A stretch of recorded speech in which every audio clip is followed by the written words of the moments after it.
Hey everyone, thanks for joining us tonight.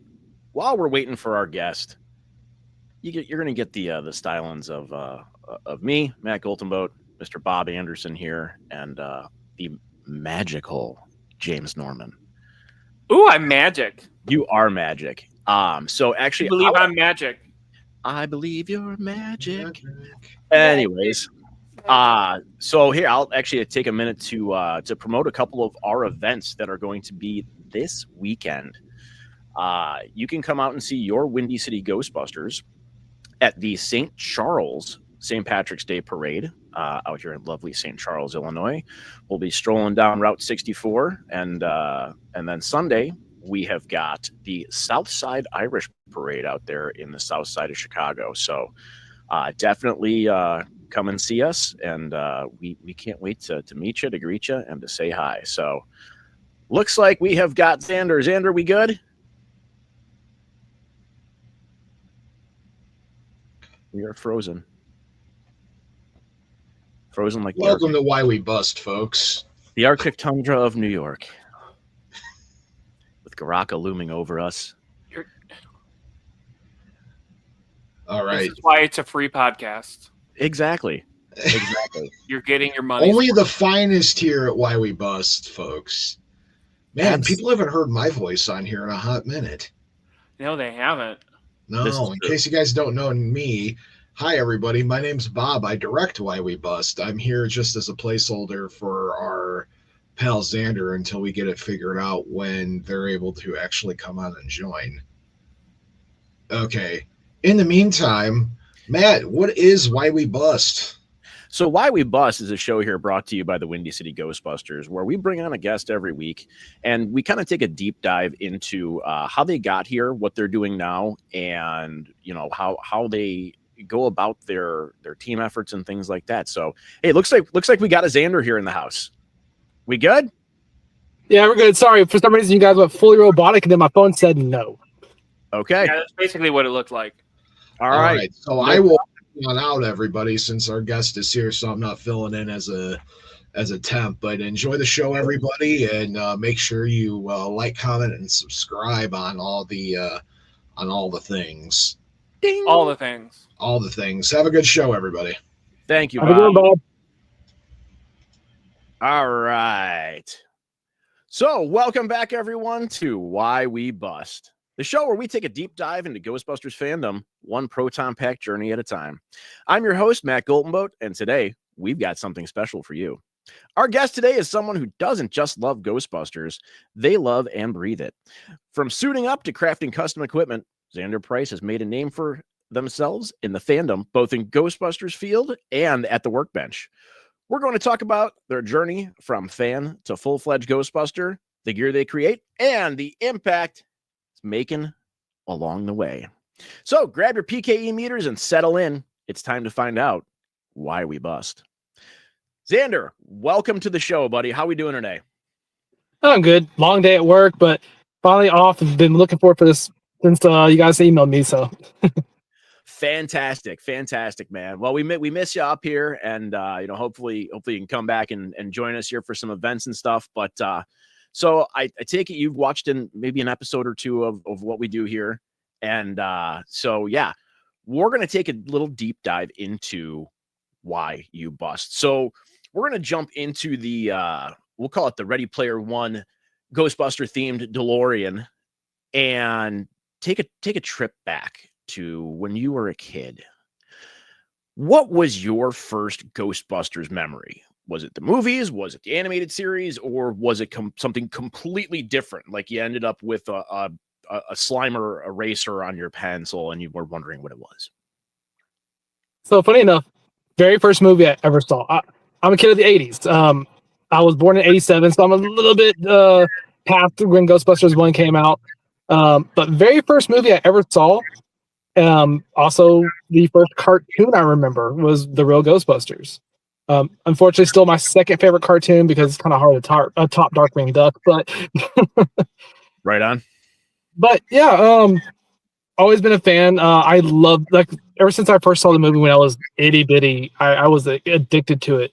I still have somewhere in my house, or at least at my parents' house, an old like off the TV set recording on VHS of Ghostbusters 1 and 2.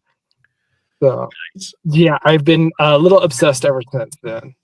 Now, is it actually labeled Ghostbusters 1 and 2, or is it labeled like, Xander's first birthday and it was recorded over with Ghostbusters? Or it's funny you mention that. I have no idea what's crossed out, but there's something there. It's crossed out, and then Ghostbusters 1 and 2 is underneath it. I have no idea what was original on that VHS.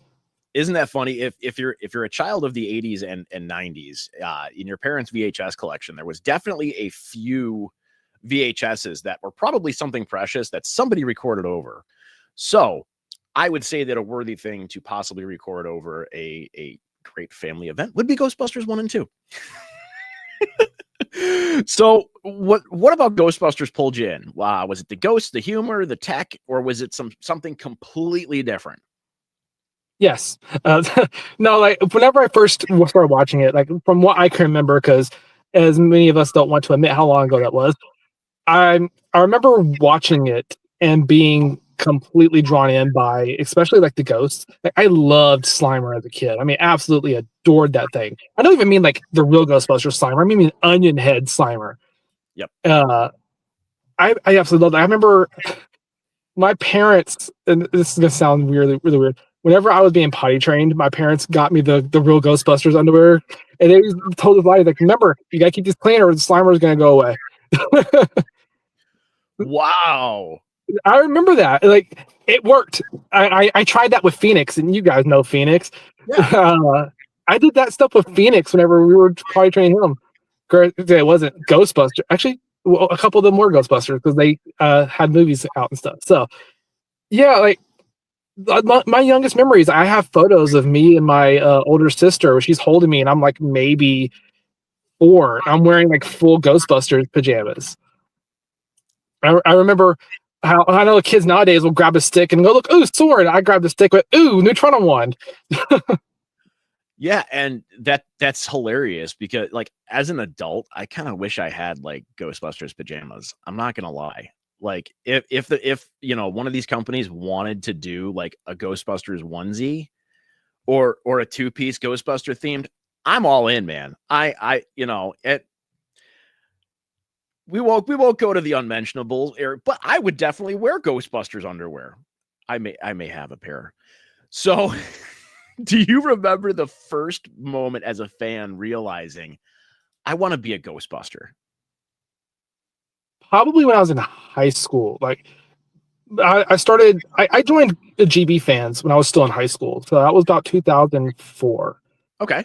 I still like I think I'm one of the oldest active members on that website still. But I remember joining them, looking through all the posts because I was wanting to make my own proton pack. But even back then, and I remember coming across like some of the what I guess now they're considered junk builds. These people taking stuff from all around their house and making them. And yeah, it was.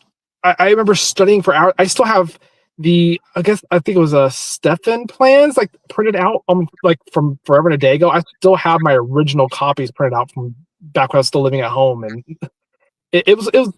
I still use them for some like if I had a friend not too long ago who does burlesque, and she wanted just a really light proton pack, so she wanted to do a routine. So I used those plans, used foam board and EVA foam, and just made her a quick and dirty pack. That's I often say that if it looks the part, it can play the part. Oh especially during something like that where your casual fan isn't going to really even pick something apart. It's not like being at an expo or something where someone's like, hey, that's the no, like it's like that's awesome that you're able to do that. And we're gonna dive a little bit into some of your builds and some of the stuff that you do here. So I got it all laid out here, buddy. We're gonna be good. So now you said that back in the early 2000s you were doing that. When you were a kid, did you ever dress up as a Ghostbuster?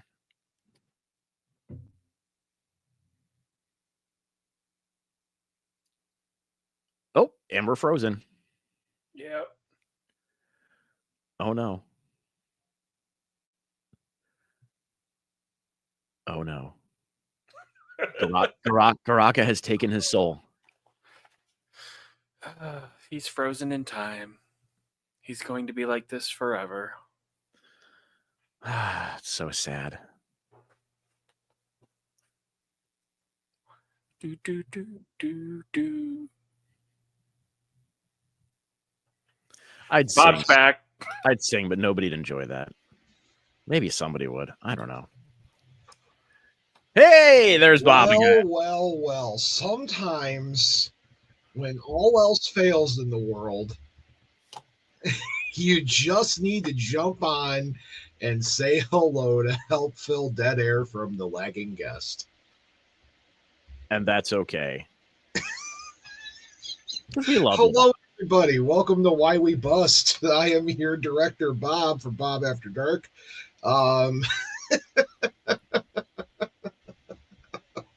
I just coming in here to help save the day a little bit and help give a chance for somebody to get a chat in.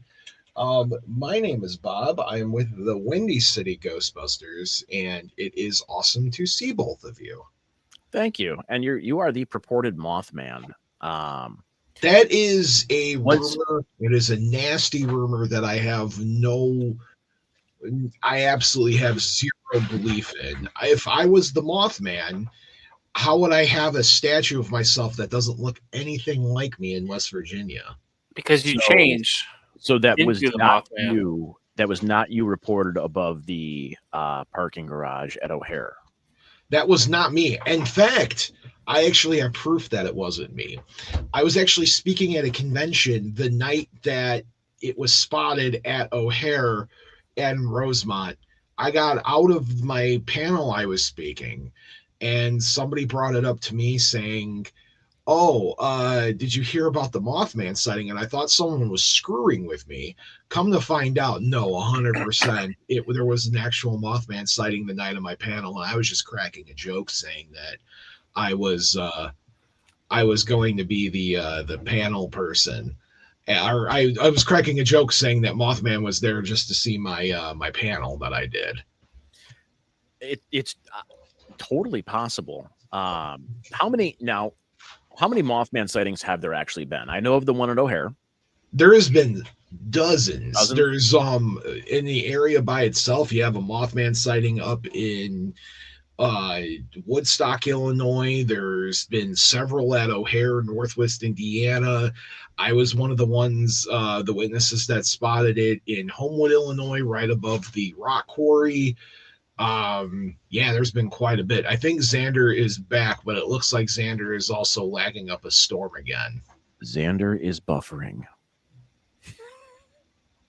This is the most exciting episode of Why We Bust we've ever done. It really is. That's why you got to stay tuned, because you never know. You never know when Bob from Bob After Dark is going to jump on and try to be the guest of the show. As soon as Zander logs in and is working properly, I will disperse out of here. But I figured I would come in and help. I think Zander just dropped again. Yeah, we have a question coming in here from the comment section. Oh, sure, hit me. What's the question? Jack Girl here is asking, is there more than one Mothman? If you buy into the theory that the same Mothman from the 70s in Point Pleasant, West Virginia, is the same one that is still acting here in the in Lake Michigan area, then be just one. However, there's been so many sightings from the Midwest all the way to West Virginia over the years that I'm one of the people believe that Mothman might be just a term for a larger colony of creatures. Okay. So something that may have been here, evolved, stays in the shadows, just kind of is there evading us. I would say so. I think it's safe to say I'm probably your guest this evening, Matt. So, hey, I can turn on a dime, baby. It's whatever. I suppose so. As I just smack my microphone because I'm such a professional. Let me tell you. Sorry for blowing out people's eardrums. No. It's fine. All right. So Zander is telling us that his phone has currently lost internet. So we'll give him another minute here, and no problem. Matt, how about I interviewed you a while ago, back when I was still hosting the show. And one of the things you were talking about was your concept of collecting and what you were, how your life delved into more than just Ghostbusters. And you got the Turtles life and you got Transformers love and all of this other jazz. Yes. If you were to sit down and create a crossover, Okay. and you had to have 3 protagonists from your 3 favorite fictional shows as a child, which characters would be the team up in your fantasy cartoon there, Matt? So are we talking, just like good guys and bad guys, just good guys? No, you got to have the 3 good guys versus the 3 bad guys. Okay. So the 3 good guys, they're going to be Optimus Prime, Okay. Michelangelo, and Doc Brown. That is quite the team up. It really now, is. I'm going to do my Mothman lurking. I'm going to be here just in case I need to jump in and chat more. But I think Zander's here for the long haul now. It looks like I think we got it good. It looks like they're actually working. So I'm gonna stick around, everybody. I'm going to be completely silent and just Mothman lurk until I have to jump in and chat again. All right, keep lurking, Bob. All right, Zander. So you're back. You're crystal clear. I can see you. Your movements aren't twitchy. All right. The screen. I don't know. So, all right. So where we left off was, did you as a kid get dressed up as a Ghostbuster and, run around the neighborhood, shooting ghosts and trapping entities? So, as I was saying earlier, if you remember the old real Ghostbusters Halloween costumes, where it was more of like there's a picture of a Ghostbuster on the actual costume and this horrible mask that would cut into your face if you worked too long. I had one of those. I think I specifically remember it was Egon. And I had the old Kenner pack. I had the old Kenner trap. I had a PKE meter with half of the antenna broken off. We call that patina. Oh, of course. I remember, it wasn't even Ghostbusters related, but I found this old, a backpack style water gun where you would strap it on. It had some weird thing. I pretended it was a slime blower. I had. Yeah, I was definitely the kid that pretended he was a Ghostbuster way too much. And that's okay. If this was during the 90s, it could possibly have been the Super Soaker 3000. Which was the backpack that had your Super Soaker, and yes, lots of fun. And I concur. I also pictured that as being the slime blower. So maybe one of your, yeah, that's probably exactly what that was. So one of your next adventures should be to track one of those down and make a slime blower. Complete. I see the wheels turning. Complete throwback stuff right there. I can't say what my next big project is, because if my wife is actually watching like she said she is, she might murder me. We'll get there, or maybe we won't. So it's safe to say that you had a love for Ghostbusters when you were a kid. So I think your mic just went off. I'm making sure you guys don't echo. Well, so I want you guys to have to do post processing to make it so I'm not echoey. Oh no, you're all good here. So what? Okay, never mind. Yeah. So what was your favorite iteration of Ghostbusters growing up? Was it the movies? Was it the cartoons? What for media's sake? What was your favorite? Well, I loved the movies. There's only so many times you can watch it without wanting to say, okay, I want something else. And granted, I was the guy that I watched it at least once a week. I think I still do. But that's why I loved the real Ghostbusters as much as I did, because I was able to watch it and get new stories. I was actually a really big fan of Extreme Ghostbusters. I loved the heck out of that show. Even if they couldn't use a Cadillac for the Ecto, I mean, I still loved it. Yes, I definitely agree. Extreme Ghostbusters, I think, if you guys can correct me, I think they just released it on Prime Video too. Because I know it was streaming on Roku. I believe it is on Prime Video now. So I do plan on going back and splurging and watching all of that. What equipment wise, versus Real Ghostbusters versus Extreme Ghostbusters, were you more drawn to the Extreme Ghostbusters stuff because it was so different and you were looking for that little bit of something else? Actually, yes. It's always been on my to-do list. I want to make an extreme pack. Even right now, I have an idea for a crossover cross dimension pack, I guess you want to call it, because it's different pieces of equipment together. It's how I actually play Spirits Unleashed. Is how I have this design. It's actually where I came up to do it. Nice. But I have a very specific style pack I wanted to make that involves some extreme equipment. But yeah, I love Real Ghostbusters stuff, but for something about the boxy, but yet still somehow have curves and a giant handle for no reason. I love the extreme stuff. Right on. Now, since you were probably around the right age to still, did you ever have any of the Extreme Ghostbusters toys? I had the Ecto, and that was it. It wasn't even because at that point I was just collecting. When I just started to be a collector, so I had the Ecto, and I had it sitting right next to my old original vintage, missing two of the door Kenner Ecto ones. Yes. And if you'll direct your attention to the top of the screen there is one in the box that I am very, very tempted to open at some point. And yeah, Bob, that gets back to my collecting obsessions, because you never know what's going to pop up in Matt's collection. So you had the doorless Ecto one, and did you have figures from the Real Ghostbusters too that you kind of intermixed with everything? Oh, of course. I had back then. Granted, these were all the ones I had from when I was extremely little, so definitely lots of paint wear on it. They were definitely well loved. Yeah. But I had the original four guys. I had the fright features. I had a lot of ghosts, a lot of them.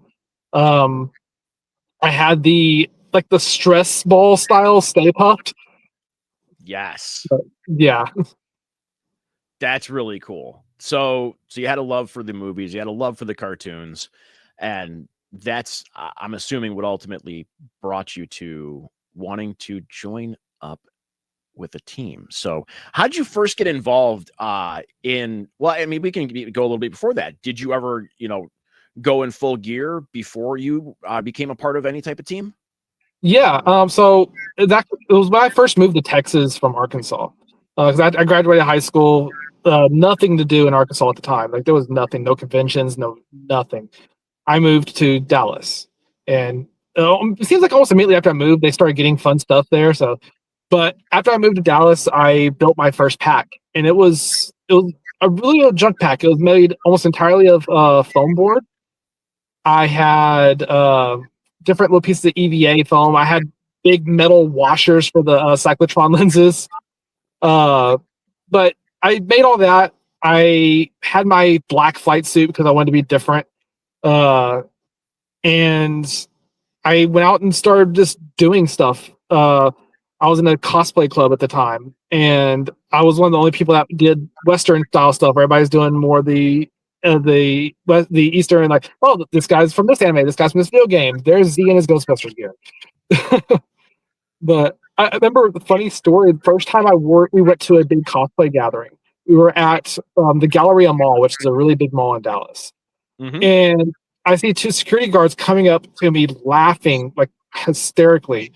And they come up to me like, dude, we have to come talk to you. Some lady came up to us and said there was some guy walking around with a bomb on his back. Can we get your picture? Oh man, that's classic.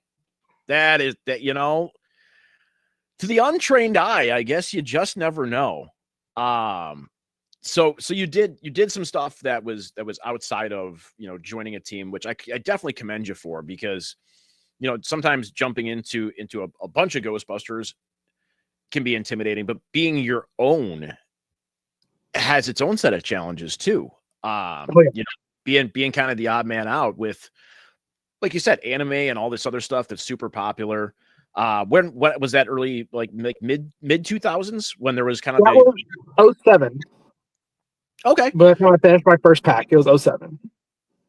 So it was kind of during that, little Ghostbusters lull where, Ghostbusters was still relevant, but it wasn't, on the forefront of everybody's mind. There wasn't really merchandise popping out everywhere. So you were on the fringe. Oh yeah. That's, Good old DB fans and RPF days. Yep. Hey, there's nothing wrong with that, man. We all got to start somewhere. So, how did you first get involved with the team? I remember I never actually, I joined them for a little bit. And then I went back to just doing my own stuff. Like, back when there was only like one team in Dallas instead of like 5 like there is now. I joined the team for a little bit. Really didn't have enough time to go do much stuff with them. So I kind of stepped aside because I really couldn't commit to it. My first real team would be after I moved out of Dallas and back to Arkansas, I joined the Central Arkansas Ghostbusters. And the entire time I was living there, I think like 3 years, I was with them. And it's a small team. It's still a smaller team, but I love the guys there. They're awesome. So we did a few things there, and then I ended up getting a wild hair and going, I wonder what it's like up north. Let's trade the subtropical climate for a more frigid one. Definitely. Well, I mean, you're missing it. It's in the 70s today up here, man. It's definitely a beautiful day up here. About 80 here right now. All right. Well, hey, any type of weather that's not freezing cold will definitely. This morning it was 32. It's 80 now. Yep. Gotta love weather. It's funny, my wife will joke around like every time it gets cold. See, you brought that weather back down here from to Chicago. Like, sorry. Yep. Sorry, not sorry. It's gonna be almost 90 later on. So, but what led you to first wanting to join a group, a gaggle of Ghostbusters, if you will? The community, being around more like-minded people. It's something about being on a team. This seemed like something I wanted to do. Right on. What was the first appearance like with a team for you? Did it feel surreal, like putting on the gear and being with a bunch of other people, coming from being the lone Ghostbuster to being with a bunch of them? Like, was it? I don't think I wallflowered my first event.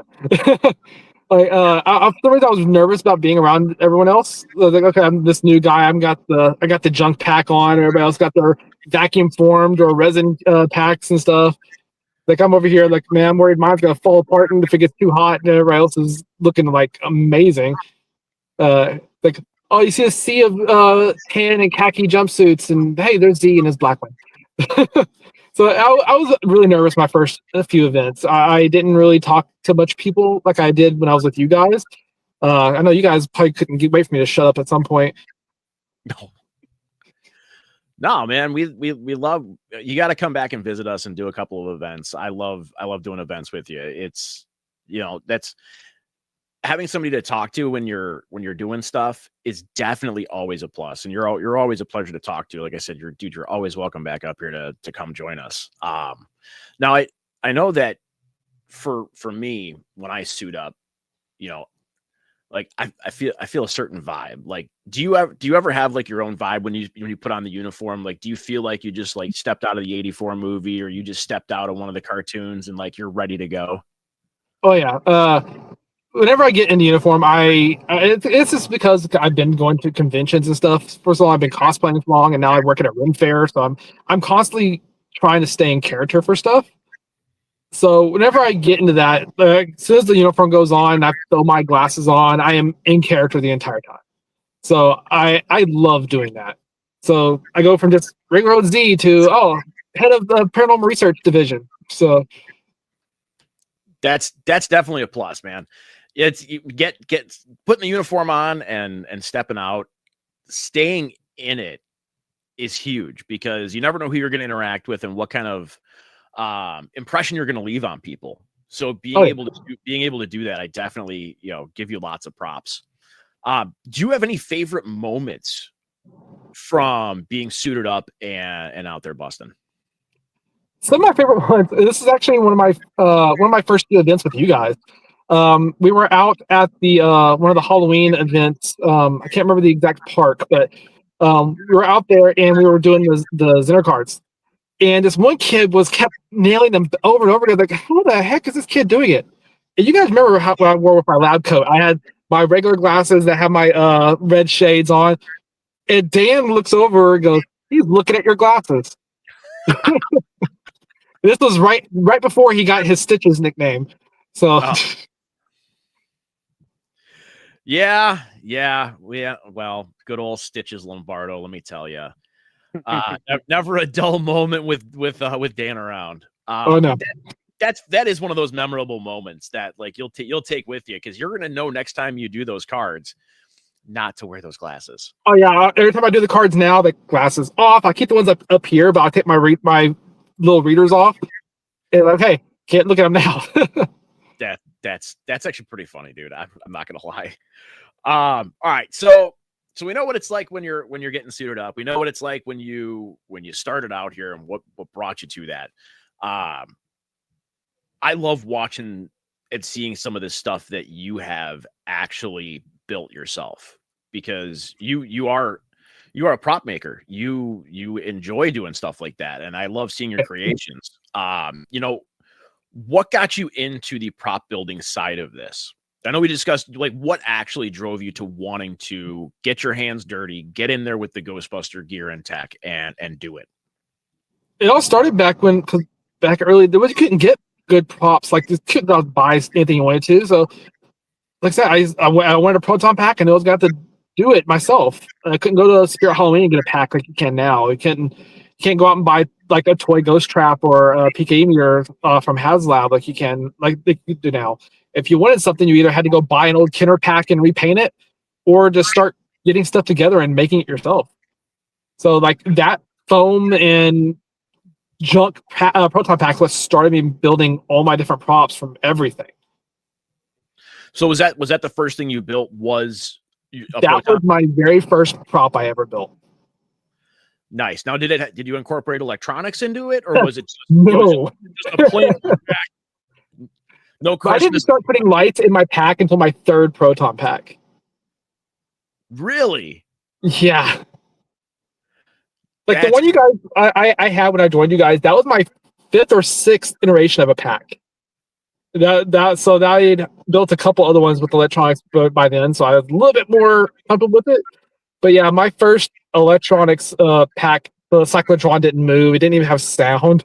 Like, so I just had like a steady blue light from my power cell. My cyclotron lights were just 4 individual light up lights. Well, and that's the great thing about when you're starting out. And I often tell rookies and stuff that, you don't always have to go all out. If it's looking the part, and to your casual observer, it passes. That's what it's about, and you took the spirit of that, no pun intended with Spirit Halloween. You took the spirit of that and you really ran with it. And that's impressive, and you definitely, as somebody who does their own pack building and stuff, and I know you do too, we definitely encourage anybody who wants to do stuff like that, definitely to get involved in it, because it's a lot of fun and it's rewarding. Because I know you like showing off your gear and stuff, and yeah. And there's nothing wrong with being proud of the stuff that you've built. Now, on those first packs that you were doing, was it that you wanted to do something screen accurate, or is it something that you really just wanted to do your own twist on it? Because I know, like my first one, I was trying to do. I'm looking at pictures in the books and stuff, and I'm like, okay, I can put this little bit of weathering and it matches this pack. I'll do this little, but was it like that for you, or did you just kind of take your liberties with it and make it just exactly the way that you wanted to do it with what you had? So my first pack was, I tried to get it as close as I could with the materials I had to what I had on screen. Like I said, I printed out all the old plans you can get from GB Fans at the time. So I had all those intricate measurements. I even had the ones like, oh, you can make your bumper out of Hot Wheels track. I had all these different plans. I was going through looking at my reference I was taking screenshots from the from the computer at the time. I think it was like the old DVD where it just had like the four guys walking. There's a random Slimer coming off the side. Yeah. So I was going through. I had screenshots of everything I could. Really grainy, not high quality like you get now. But I was trying my best to make it look like as close as I could. Where okay, you can tell this 5-hour energy bottle glued to a piece of foam is supposed to be a clippered valve. That's close enough for me. I'm good. You know, I never thought about that. It kind of would look like a clipper. Yeah. Maybe a little bit of melting, a little bit of pushing, and Yeah. that's great. Now, of those first couple packs that you built, do they have names? I didn't name my packs until my current pack. Okay. What's your current pack? My current pack is named Rosie. Oh, how'd it get that name? So I take care of horses now down here for the Ren Fair and stuff. We have this one horse that it's okay to swear on the show. We like to keep it PG because there are children in the audience. Yeah, so we without saying it, we got this horse. First thing it came out of everyone's mouth was that's a big B. Because she's 19 hands tall, so I don't know if you know the measurement. She's big. Like she's considered extra large for a horse. And I remember telling you guys this before I added all my video game stuff to my pack. Whenever I first added all my video game stuff to go put it back into my case, it no longer fit. Like, well, there goes that case. Now what? So my pack has always been the big B for a while, and then after I got down here and started taking care of the horses, like Rosie, that's his name now. I like it. I love stories behind the names on packs and stuff. That's really cool, man. Okay, so what's the most? Sorry, go ahead. No, go ahead. You. I have my other pack that I have the name, but it's just I call it a specific thing. My Tainted Empire pack, where I have the Tainted Love shoulder mounted pack with the Frozen Empire wrist wand. So I just call it my Tainted Empire. That's perfect. Hey, it's a good mix. I like it. What's the most challenging piece of gear that you have built so far, and tell us about it?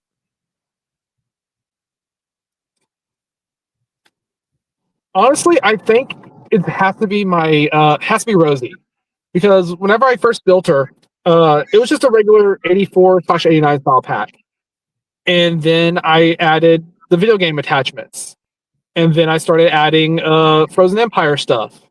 So like my Rosie has a mix of pretty much everything except for 2016 on it, but that's only because I really couldn't find anything for 2016 to add to it at the time. Nice. So it's kind of a hodgepodge of all the stuff that you just liked from everything. Oh, of course. Threw it It's on like, there. If you look at my wand, like you got the 84 style wand with the slime tank attachments before you get all the electrical stuff from the game. I have the cheese slice on the side of the heat sink for that. I got the heat guard on the end of the wand tip. And then, of course, you move over to the pack and I've got all the slime stuff. I have an 89 ribbon cable. I have the Afterlife yellow sleeved cable that goes off the side. And granted, I didn't use copper wires like in the movie. I used blue wires for mine, but I'm going from the clipper valve up. That's what taking your own liberties with it and running with it is, because it makes people ask questions, right? Like people look at your pack and they're like, well, that's different. You know, honestly, it almost becomes a conversation piece at that point. Oh yeah. Which is pretty awesome.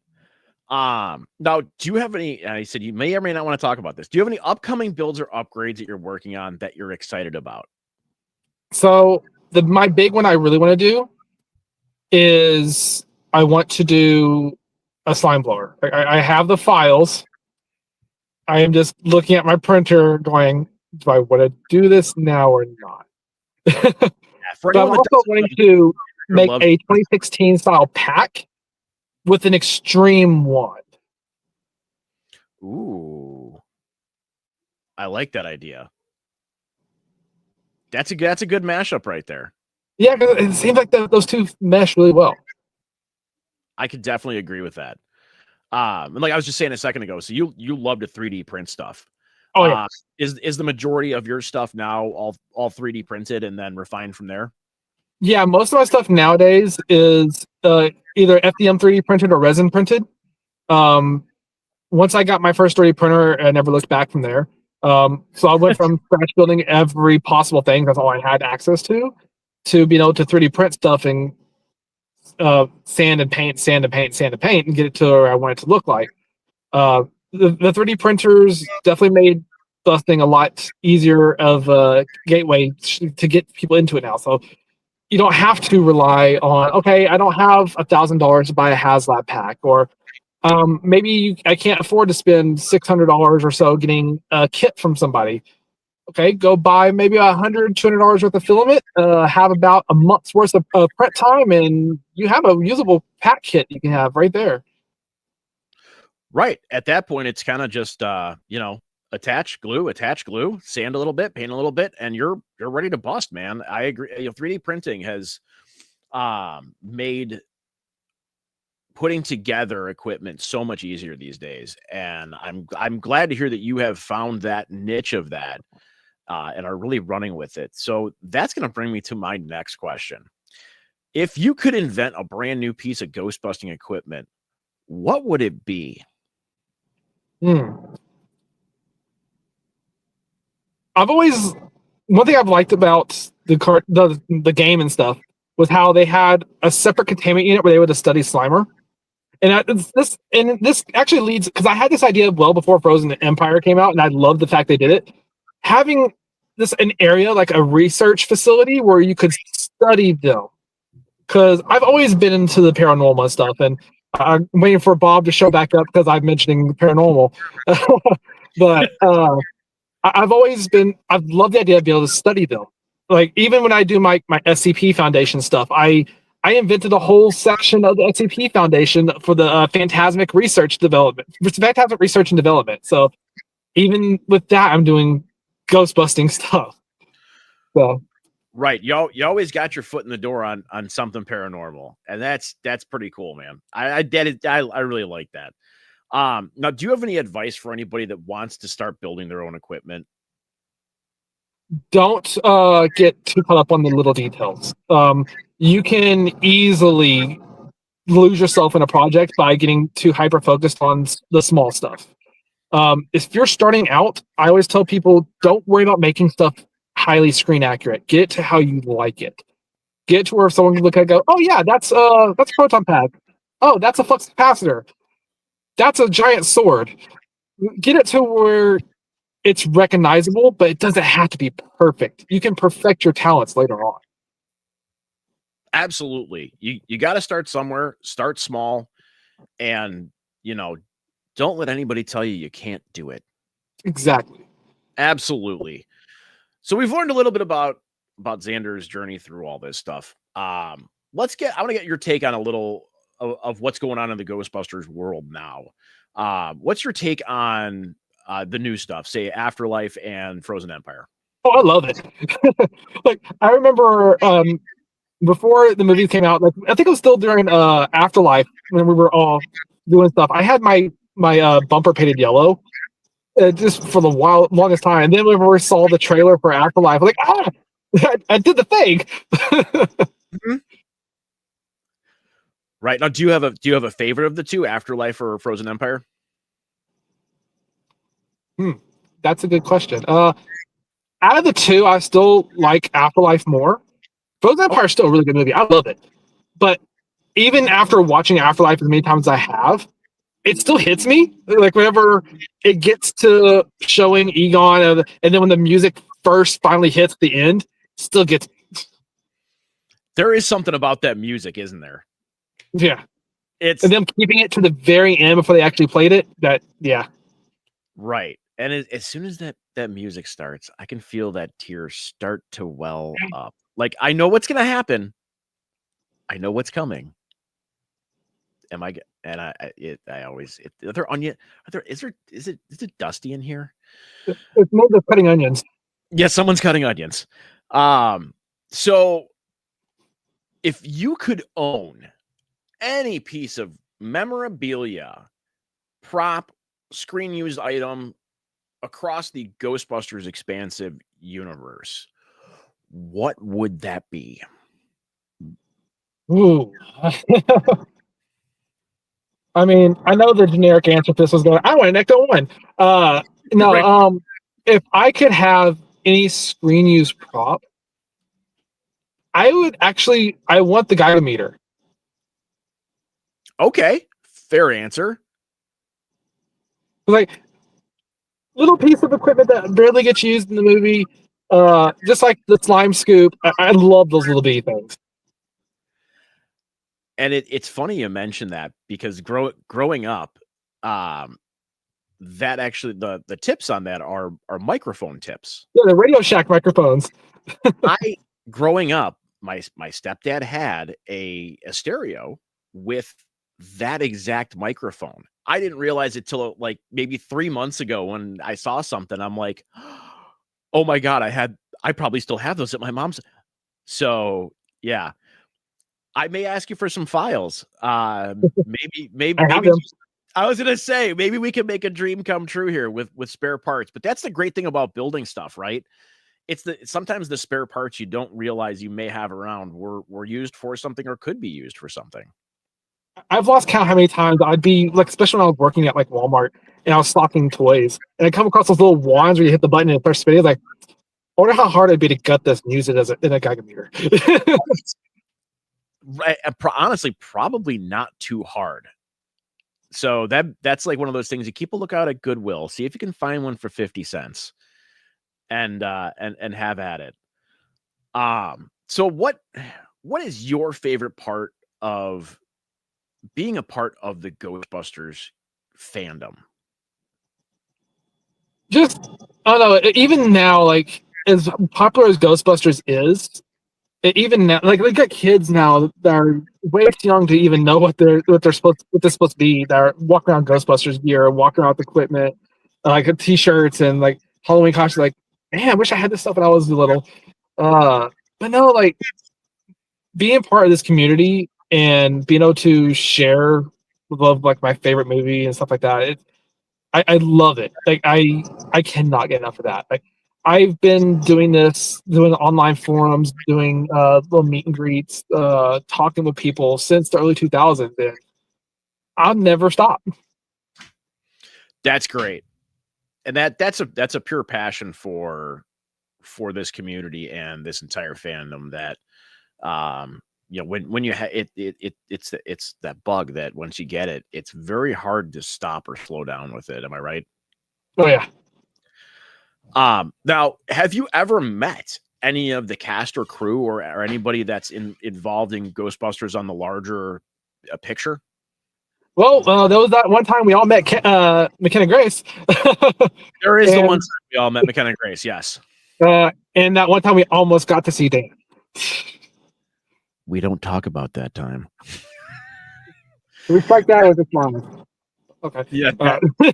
That will forever be in Windy City Ghostbusters lore, the time that we almost met Dan Aykroyd. Right. We saw him from a distance. So far, McKenna is the only cast member I've officially met, besides like random online chats with Janine's original voice actress. Okay. Well, there you go. That's pretty cool. But yeah, that McKenna's a sweetheart. I'm actually glad that we all were able to experience that. But now, is there somebody that you would like to meet? Specifically, yeah, I want to meet Dan, not even just in Ghostbusters though, because he actually believes in all the paranormal stuff like I do. So I would want to not even talk Ghostbusters with him, but talk paranormal with him. And besides him, good old Egon's voice actor, because I love the fact that look, Egon has the brain as well. Maurice LaMarche. I want to meet Maurice LaMarche so badly. Zander, I will tell you, I wish you would have been here for Fan Expo back in August, because we did have a chance to meet Maurice. He is a gem of a man, let me tell you. So that just means that, you may have to look out for the lineup, see if he's coming back next year or this year. Because if he is, there's definitely that chance, buddy. I came this close to meeting Ernie a few weeks ago because he was down here in Austin. But it was the same weekend that our opening weekend of the Renaissance Fair was. So I had to go work the Ren Fair while he was here in Austin. Oh man, you'll have another chance. I bet you will. So if you could create a dream team of Ghostbusters, so we'll keep it to 4. So you're 1. That gives you 3 other Ghostbusters. Who would you want to assemble as your team? Let's see, from the different teams I've been part of. So, me, Aunt Shannon. Let's see, my buddy Chris up in North Texas. And I have to bring Bob in on that too. Right on. Just keep Bob away from any type of tools. Yeah. Sharp objects. Tools, sharp objects, anything that he may possibly be able to injure himself with. Or I think you've got a good team assembled there, Zander. That is definitely a formidable team.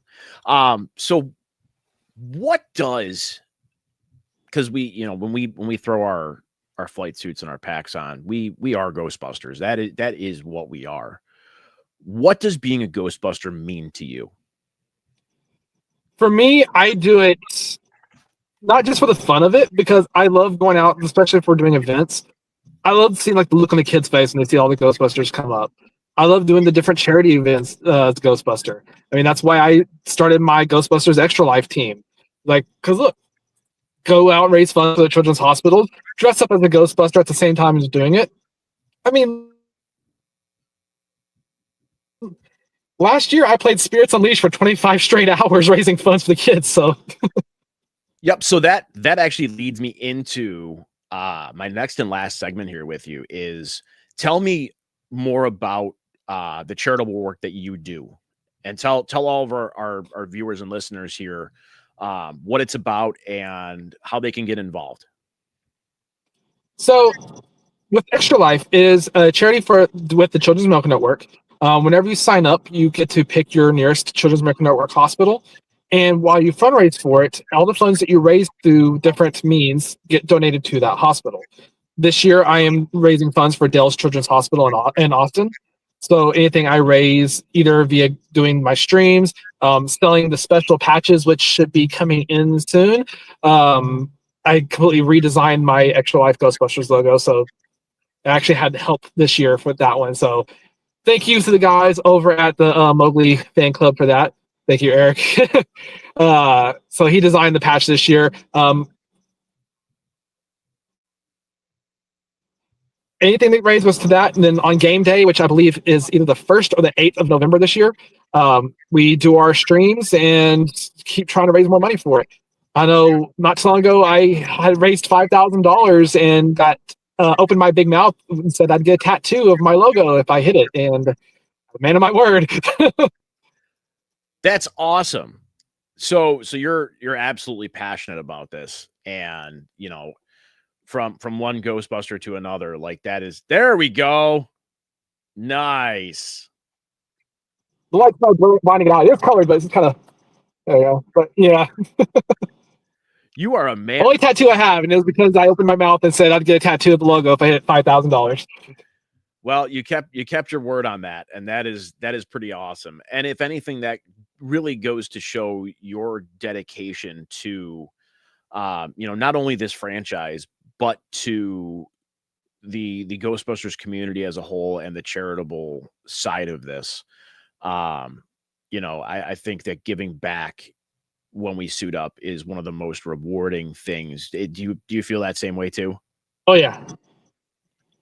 Right on. So what's next for Zander here? What's next? You got any events coming up? You got anything you want to throw out there to promote for us?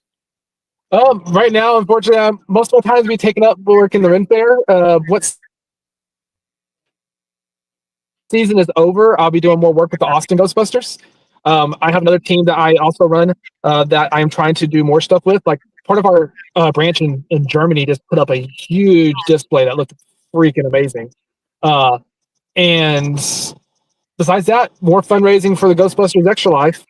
I got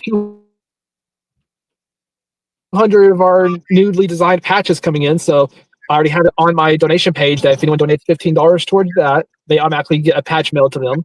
I'm also collecting different patches to make a stockpile that anyone who donates $10 can have their name entered into a raffle that at the end of the year, whoever's name gets drawn gets that entire stockpile. That is pretty sweet. Which reminds me, I need to get a hold of Dan and have Dan send me one of your guys' patches. Well, you know where to find him. Oh yeah, in the ER. I mean, I was message saying, him. not bleeding out somewhere. So where can people find the information for this to help support your cause? All right, so I know I sent you guys the link earlier. Right now, if you go to Extra Life's website, if you can actually search for participants. I believe I'm either listed as Zander Price or Nerdy Notions, but you can also find the team just by looking up Ghostbusters Extra Life. And that will pull up every member of our team. So if you don't want to donate specifically to me and you have someone that's a little bit closer to you, you can donate to them. Fantastic. Well, Zander, we commend you for all of your charitable efforts, and we wish you the best of luck on doing all that stuff. We welcome you back here anytime to come bust with the Windy City Ghostbusters, because I know me, myself, and I miss you, and yeah, dude. We definitely would love to see you back here whenever time and life permits. You are always a part of our team. I'm not even gonna lie. Every once in a while, I take my shirt out of the closet, look at it, shed a tear, and put it back in. Memories. See, I was trying not to sing tonight, but there we go. So, well, Zander, hey, we want to thank you for coming on to the show tonight and for being a part of Why We Bust. You have made this an exciting episode, and we're, again, just so glad to have had you on. So, happy to be here. Awesome. So, for all those out there in TV land and radio land and podcast land, we invite you back next week for another exciting episode of Why We Bust. Zander, I hope you tune in, because you have now been a part of our show. I will gladly be doing so. All right, good stuff. All right, everybody, take care, and until next time, stay safe and keep on busting.